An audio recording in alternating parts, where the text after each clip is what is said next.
Students, our next topic is 4.7.3, that is molecular solids. Those solid substances in which the particles forming the crystal,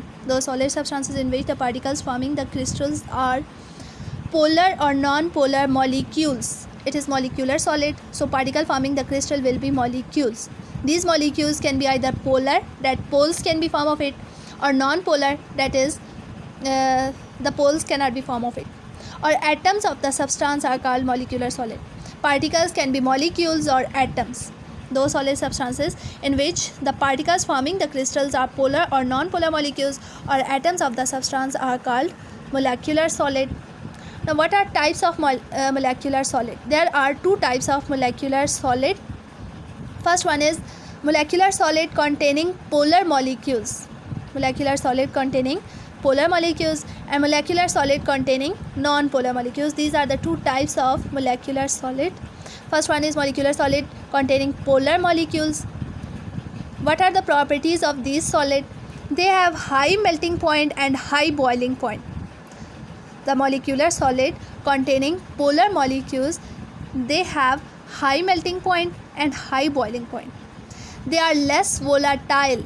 It means that less vapors are formed because of high melting point and high boiling point. More energy will be required to convert it into its vapor state. And they are soluble in water, as they are polar molecules. That's why they are soluble in the water. For example, ice and sugar. These are the molecular solid containing polar molecules.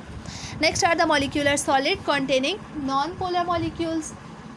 What are their properties? They have the properties reverse of the molecular solid containing polar molecules. They have high melting and boiling point. They will have low melting and boiling point. They are less volatile. They are more volatile. They are soluble in water. They are soluble in non-polar solvents. As they are non-polar, so they are soluble in non-polar solvents. Examples are iodine, phosphorus, carbon dioxide, sulfur.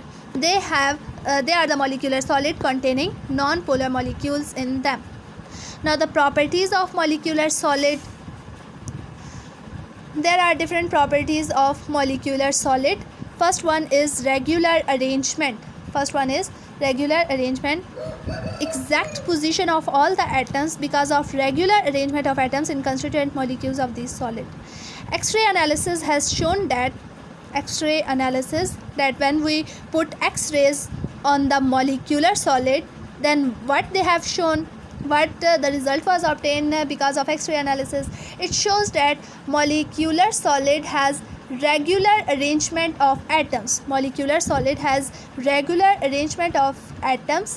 So we get exact position of all the atoms. Molecular solids have exact position, that one atom is here, other atom is here, other atom is here. It means exact position of all the atom is given, and that's why they have regular arrangement. There are also many properties of molecular solid that we will discuss in the next lecture.